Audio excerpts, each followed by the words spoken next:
A very good evening to you. I am Ryan Broom with the Sunday, March 11th edition of the CBC Evening News. And our top story. Health officials are still hard at work trying to reduce the leading cause of irreversible blindness in the country, glaucoma. To mark the start of Glaucoma Week 2018, dozens of people attended a church service at the Abundant Life Assembly. Representative of the Ministry of Health, Dr. Irwin Arthur Phillips, says a heavy emphasis this year will be the promotion of early screening and treatment. The intention is to avoid the myriad of problems that can occur if the illness isn't detected early. Visual loss can have significant impacts at the societal or individual level. We can imagine an individual experiencing low vision or blindness in terms of their ability to contribute in the workplace, in terms of their income, in terms of the implications for family members who may have to adjust their lives in terms of their role as carer. Workplaces can be affected as employees are impacted as a result of this condition. In other news, protest action must not take place in lecture theatres at the University of the West Indies. This assertion from Pro-Vice Chancellor Sir Hilary Beckles in response to recent protests at the Cayfield campus against Vincentian Prime Minister Dr. Ralph Gonsalves. Our Kareem Smith tells us more. We do not like misuse of power, abuse of power. Freedom of speech versus respect for the university's visitors is the tricky compromise which the University of the West Indies is being forced to make.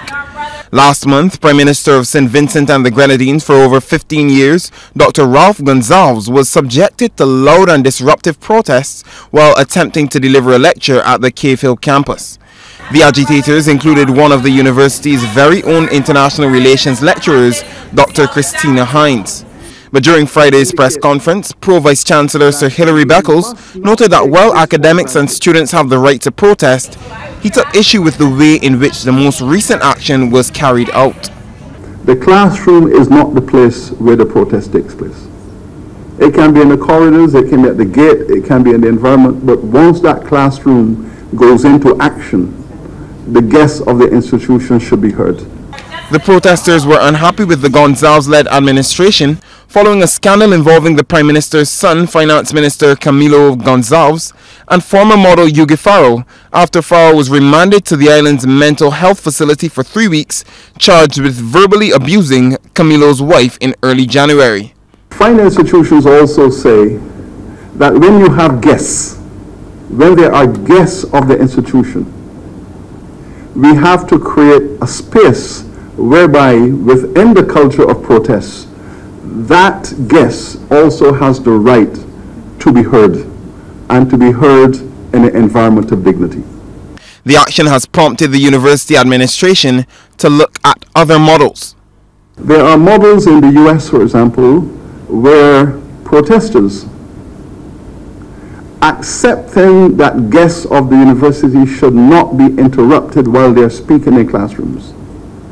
That protesters can apply to the principal or the vice chancellor for permission to carry their placard into the room, but not interrupt. University lecturers have traditionally been extremely vocal about their views on social, political, and other academic issues. Most recently, head of the Department of Government at Cayfield campus, St. Lucian Dr. Tennyson Joseph, declared Venezuela as more democratic than Barbados and even referred to his prime minister as a blockhead. In light of the most recent protests, Sir Hilary did not say what, if any, action would be taken against Dr. Hines or other protesters. Kareem Smith, CBC News. Thanks, Kareem. Well, we'll take a pause here, but we have more news after the break.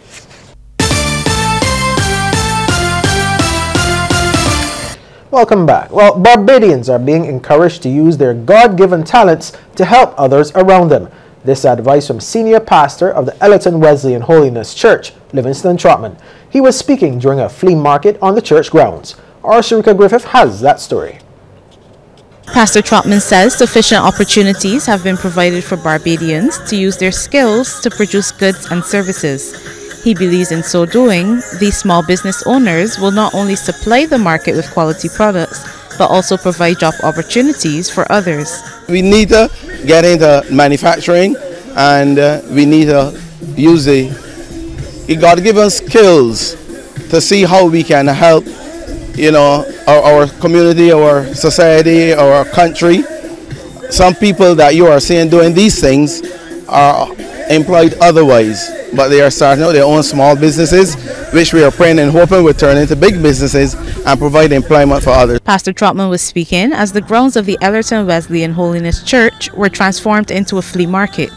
He says it's the second time in recent years the church has put on such an event. 17-year-old Shamandra Shillingford, who is a student of the Lodge School, was among the exhibitors. She used the opportunity to display her line of all-natural foot soaps, along with foot and body scrubs. When I went overseas, for a little while, I wanted to do a facial scrub because my face was dry. And the lady that helped me was Gifta, and she told me about these products I can make my own self, and I tried them. I use all natural ingredients like Epsom salts, baking soda, sugar, vanilla extract, and those kind of things. She was joined by her best friend and business partner, Anthony Brown, who offered pedicure services.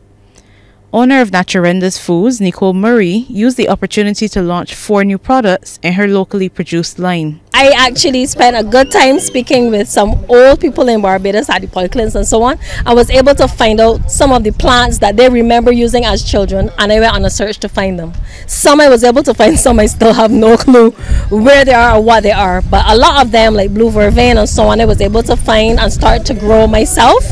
And I've also been heavily using the pear leaf and avocado leaf, bay leaf, and other trees that we have here that are doing the same thing as the products that we will buy from overseas. A wide variety of products, including clothing, plants, ground provisions, and household products, were also on offer. Sharika Griffith, CBC News. Thanks, Sharika. We'll turn into news from the region now. Grenada's 2 major political parties are holding last-minute rallies ahead of Tuesday's general election, which political observers say favors the ruling National Party, or NNP. This even as the main opposition National Democratic Congress, or NDC, is predicting an upset victory.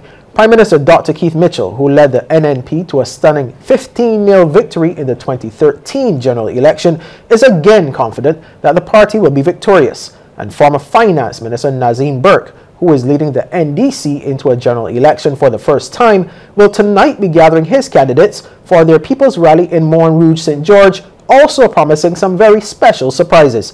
Now, thus far, the election campaign has been dogged by acts of violence, resulting in a number of people being hauled before the law courts.